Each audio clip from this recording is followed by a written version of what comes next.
All right, about to set it off. Getting to the end of Making Money A to Z with Self-Storage Unit Auctions webinar, which means Pimping Craigslist, the webinar, is coming soon. It's coming so soon, I even have a date. It's going to be November 30th, 9 p.m. It's going to be a little different. I'm doing a lot of different stuff. The link will be below. If you want to be part of it, sure, you don't have to buy the book because we're going to go through everything. Like I said, everything. There's going to be a lot of information. It's going to be totally different from anything I've ever done, because what many of you don't know is I have people that I teach and they bring me current marketplace information, which I adjust and help them to make money. So the information that you're getting is not 3 or 4 years old when I got out of the business. Because the thing is, even though I don't buy units, I have been helping people make money and do stuff since I pretty much quit. So it's like I'm not, what's a good term? It's like I'm not in the business, but I'm a very close part of it, because many of the things that I have taught people how to do work. So if you want to be part of Pimping Craigslist webinar, same deal. I'm going to do it. I'm going to take my time. I'm going to go through it. I'm going to add a lot of great information. And I'm also going to turn it into a CD at the end of the session. Now, to answer your question, why don't you just turn it into a CD and put it out there? What did I just say? I have people who talk to me. They create real-time information. As I go through this webinar, there are going to be people who are going to bring up a question that 100 folks have, but only one person will ask, which will make it better. And I'm going to answer that question and put it in there, and then at the end, make the CD. Because Craigslist to me is better than eBay. For me, it's just better than eBay. I have a love-hate relationship with eBay. Let you know I am not doing any webinars or nothing on eBay, because 2006 is when I completely outsourced my eBay operations. Didn't do it, just got stuff, fed it into a channel. Because eBay is like a schizophrenic crackhead. Every day of the week is changing his mind. But hey, it's a necessary evil. If you're in the business, you have to use it. But I'm just saying, I'm going to teach you how to really work Craigslist. And there'll be a lot of stuff in there for people, all walks of life. It's going to be, like I said, totally different. There's been a lot of stuff in the lab. Standard time. The sign up link will be below. Open to anybody. And you want to get in on this. You want to get in on this. I know you do.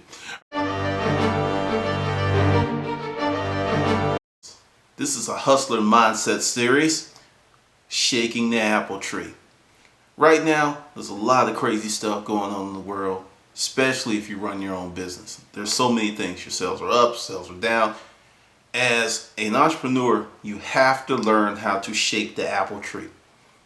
When a business is brand new, their sales are off the charts. Why? They're brand new. They do any and everything that they can to bring attention to the new business. That's why they have sales. When I started the resale store off Lawrenceville Highway, the sales chart was just like this. But the thing is, it was in the summer. Then summers at some point became kind of slow. And really, it wasn't that summers were slow. I stopped doing the things that made us successful. And that's what a lot of people are doing. You have to consistently shake that apple tree. What is shaking the apple tree?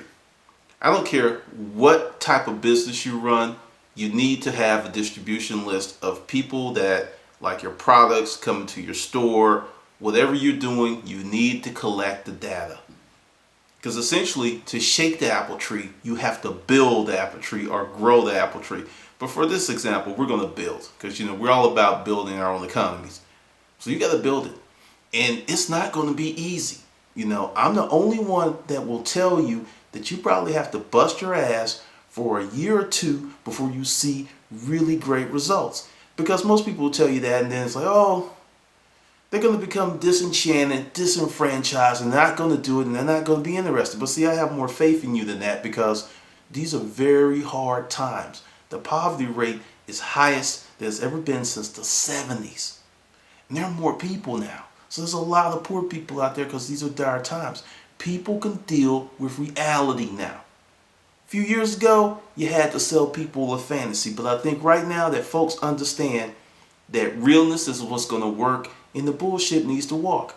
So the deal is, you need to start now. You need to start building that apple tree. Whatever you're doing, whether it's storage auctions or you're making cupcakes, you need to work on it, because earlier in the year, when I was looking at the market and I was just looking at all the things that were going on, I was just like, man, we are heading for some very dire times, and we already have two classes of people. Either you have it or you don't. That's it. There is no middle class. No, either you have it or you don't. And there's a different group of halves. There's the people have a job, have a house, have money in the bank. Then there's another group of people don't have nothing. If one paycheck's missing or they don't work enough hours, it's a catastrophe. You have so many people who are literally living on the edge of life. And they're scared and they don't know what to do. And this is what's prompted this Occupy Wall Street movement, because there's a lot of folks who are finally understanding something that minorities, immigrants, and the working poor have known for decades. The reality is, shit's hard when you're not the chosen child. This is something that worked for a very long time. You go to school, you get a degree, you enter the workforce, and even if you weren't working in the field that you study, it was generally an okay to decent income. Well, fast forward to 2011, that doesn't work. There are attorneys out there who can't find jobs. 2011 graduating class is the largest class of attorneys to not be working in the field of law. Law firms are laying off.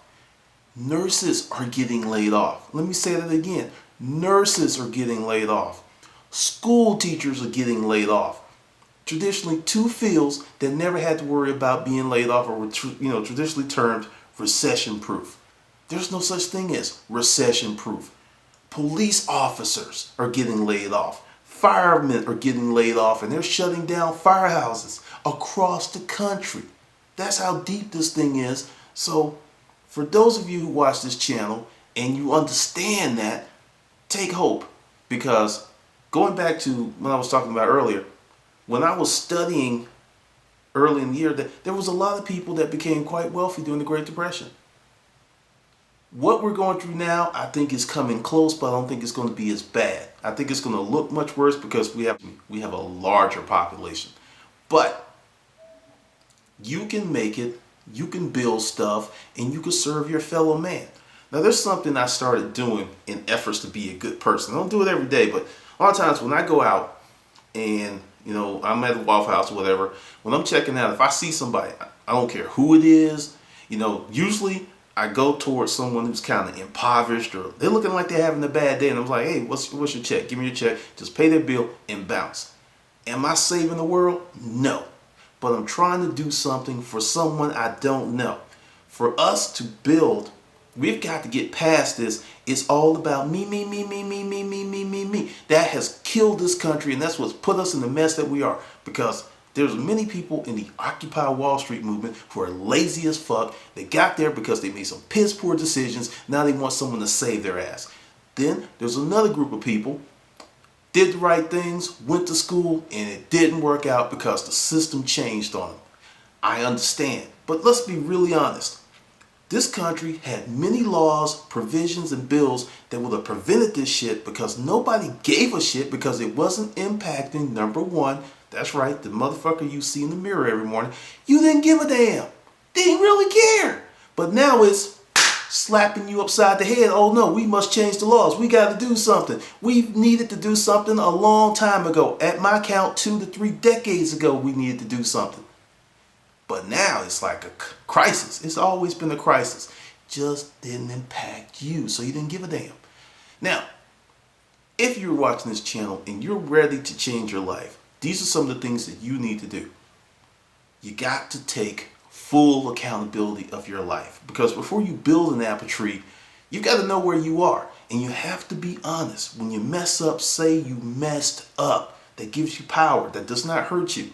Many people want to go ahead and say, it's someone else's fault. Look at what's happening to Joe Paterno. He tried to do the right thing, but he didn't go far enough. And a brilliant legacy is tarnished forever. When you say Joe Paterno, you're going to think child molester, child predator. Those are now forever, irrevocably linked because he didn't go far enough. And that's the thing. You're going to have to go far enough. You're going to probably have to work harder than you ever worked in your life to build this apple tree. And understand, you are not going to get huge riches. I'm here to prepare you. It's not going to happen. You're not going to work 40, 60, 70 hours a week and make 100, 150. It's not going to happen. But if you start building an apple tree, you manage your money, you do well, you will ride this thing out while many others will not. Let me say that again. You'll be able to ride this thing out while others won't. Get used to working hard. Get used to saving. Get used to managing your money and your resources wisely now. I feel we have another 2 to 3 years before this thing really hits, because I'm looking at the markets and everything. And, all predictions are just predictions based on, whatever can happen. One of the reasons I divested myself of a lot of liabilities and bullshit. I mean, I am very lean. I could pack up and move to London tomorrow if I needed to, because I don't have all this stuff surrounding me and holding me down. So understand, in building your apple tree and collecting your data and building a business, you're going to have to lean out. You're going to have to let some stuff go. It's holding you back. I had a lady that wanted to take my course, but she could not find the money. And she, when I used to answer a lot of emails, which I'm getting back to since I now have help, we went back and forth, and I hit her with these few questions. So, what do you have in your house that you don't need? And she said, I need everything. Then, I want to give this dude a shout out because he was a great interrogator. His name is Mason Autry. He's the guy that hired me when I worked for Rent-A-Crate. And Mason would ask all these questions. He'd hit you a question. He was very, very, very thorough. And it taught me to be thorough. So I didn't ask just a question. Oh, she said, no, I don't have anything in the house. I said, do you have an extra car? Do you have a storage unit? She said, well, I inherited my mother's house and it's just been sitting. It's paid for and I just paid the taxes. It's full of furniture. I was like, excuse me, let me get this straight. You're watching my channel, talking to me, and you have a house full of potential antiques or older vintage stuff, and it's just sitting, and you're paying taxes on it, but you need money? What's the problem? Are you not in a position to deal with your parents' death? Is that the reason you can't go there, or what is it? She said, well, that's kind of part of it, and it's a lot of stuff. So just talking to her, she got there, she went in there. Long story short, when she sold everything, she made $50,000 off the stuff that was in that house. And this helper was talking about, I'm talking about you because you watch the channel, I'm talking about you. You're talking about you didn't have no money. Open your mind. There are people who have resources, you have all kinds of stuff that can help you, but because you want to do it your way at 12 o'clock with the moon shining and a duck bringing you a glass of Chardonnay, because see, that's another reason people aren't successful. They want not only the success, but they want the success to happen in a predetermined plan. And if any of those things are disturbed, they're not happy and they don't want it. They don't want it. Cracks me up. But this is the type of stuff that's going on. So start building an apple tree. Started, actually looking out for your fellow man. That's a big part of it. I am not a big believer in karma. Because, usually when you hear about karma, it's because you did something wrong and the expectation is that something bad's going to come back to you. I actually believe in reciprocity, which is much larger. It's like for every little deed you do, it counts. For every bad thing you do, it counts. It's not just, it's karma, bad karma. Because you only hear about it and talk to them about in terms of adversity. You don't hear about it when you talk about good stuff. So with reciprocity, the more that you put out into the world, the more that you're going to get back. In the Bible, the more that you sow, the more that you're going to reap. And I find that to be very true because one of the people that I bought breakfast for, and it was nothing, it was like $9, left some money for 5 other people. It just blew my mind. She's like, the waitress was like, oh, hey, you made her day and she did this and she came back and she just wants to help other people. I don't even know this woman. But the thing is, a little deed did a lot. So, some people are not successful because they're fucking selfish. extremely selfish. It's all, like I said, you got to let this me stuff go, because that's, like I said earlier, is the reason that this country is the way that it is. I recently moved. I've been trying to meet my neighbors. Some have been acting like, oh Lord, don't want to be bothered.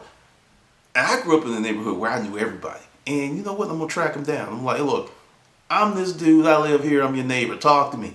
Because we have got to develop a bigger sense of community. And in terms of shaking the apple tree and building community, you can build your own economy.